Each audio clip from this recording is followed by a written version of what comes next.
Bonjour et bienvenue dans cette nouvelle vidéo présentation. Donc on me l'a demandé 2-3 fois. Donc c'est maintenant. Allez, c'est parti. Here we go. On va commencer par le vélo du dimanche, XC 900S, quasiment pas modifié.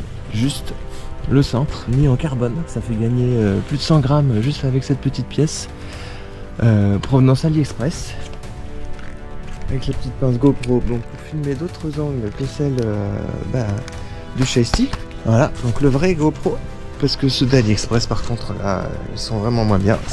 Sur le vélo, donc on est sur des jantes Mavic Crossmax, une fourche Rockshot Riba en 120 mm. Je vous ai fait une petite présentation il y a quelques années, je vous mettrai le lien en description là ou là. Triangle avant carbone, triangle arrière en alu, avec une transmission GI par ailleurs, shifter, cassette, puis les freins, c'est du level T de chez SRAM également.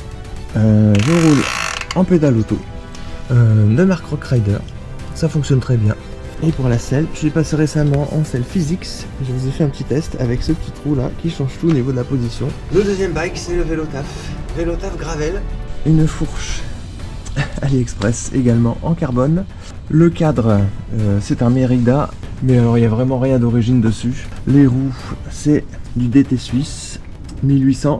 Transmission donc c'est un mix Sunrace à l'arrière en 1146.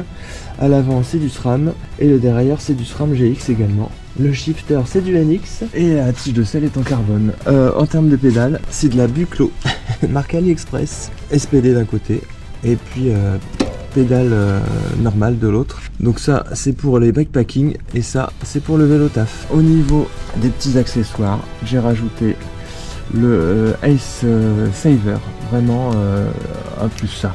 La boue elle vient vraiment se coller là en dessous. Vous avez le dos nickel à la fin de la rando, même si c'était le carnage.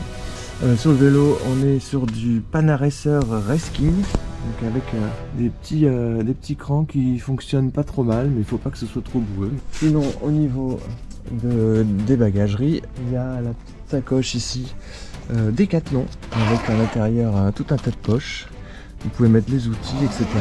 Et puis évidemment la petite boîte à outils qui est indispensable quand vous sortez. En termes d'éclairage à l'arrière, on est sur du Rockbro AliExpress également. Hop là, avec plusieurs niveaux d'efficacité et de clignotage, même si maintenant c'est interdit. Sur cette belle tige de selle en carbone. Et à l'avant également Rockbro AliExpress avec également plusieurs niveaux d'intensité, et ça pour le Vélotaf c'est important. Alors sinon en termes de réjouissances, je roule l'hiver et quand c'est pluvieux avec des surchaussures. J'en ai testé plusieurs. Ça c'est de la marque Jayo d'AliExpress. De toute façon ça tient jamais dans le temps. Au bout d'un an il faut les changer quelle que soit la marque. Alors autant mettre moins cher. En tout cas ça protège bien les chaussures. Ça protège un peu du vent et du froid plutôt, parce qu'à l'intérieur c'est un peu moumoute. Franchement indispensable, vraiment indispensable quand il fait froid, quand il fait moche et quand c'est boueux, c'est-à-dire quasiment toute l'année en ce moment.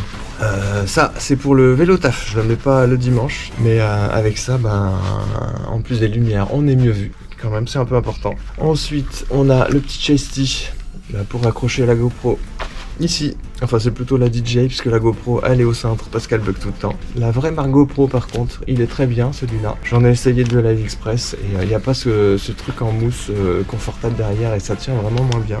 Pour le Vélotaf, j'ai également cette petite ceinture façon camelback. Donc vous mettez ça dans le dos. Il y a à l'intérieur la place pour mettre votre téléphone, etc. Pour le prix, c'est très bien.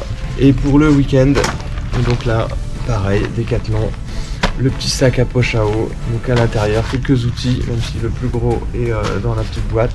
Donc évidemment, patte de dérailleur, pompe à vélo, de quoi faire des mèches, des rustines, un peu tout ce qu'il faut. Et donc en termes de caméra, comme je vous disais, la petite DJI que j'ai depuis le mois d'août qui fonctionne hyper bien, jamais de bug. Alors que là, la GoPro, elle a déjà planté pendant le tournage au bout de 5 minutes, ça c'est hyper pénible.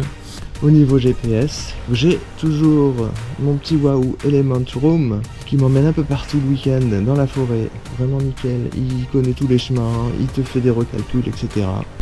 De l'autre côté, c'est celui que j'avais d'origine, le Brighton Rider 540. Alors lui, il n'y a pas de recalcul, mais bon bah pour faire mon vélo taf, ça marche très bien puisque déjà je connais le chemin. Il y a une gestion de navigation, mais sans redirection, donc faut pas se planter. Mais ça fonctionne quand même très bien, je l'ai gardé quelques années. L'avantage de celui-là, c'est que la batterie elle dure 10 ans. Et sinon, ah bah sur moi, en fonction de la saison, donc le short toujours, avec le collant évidemment s'il fait froid. La veste, petite Rock Rider Cross Country à l'intérieur, c'est moumoute, c'est très chaud, avec le tour de cou. Le casque que j'ai pas évidemment, mais ça c'est pas indispensable, hein, n'oubliez pas. Et puis les lunettes hein, pour les projections. Voilà, et ben j'espère que cette petite présentation vous a plu. Moi je vous dis allez dehors pour faire du vélo. Et puis je vous souhaite une bonne journée. Allez, salut. Test.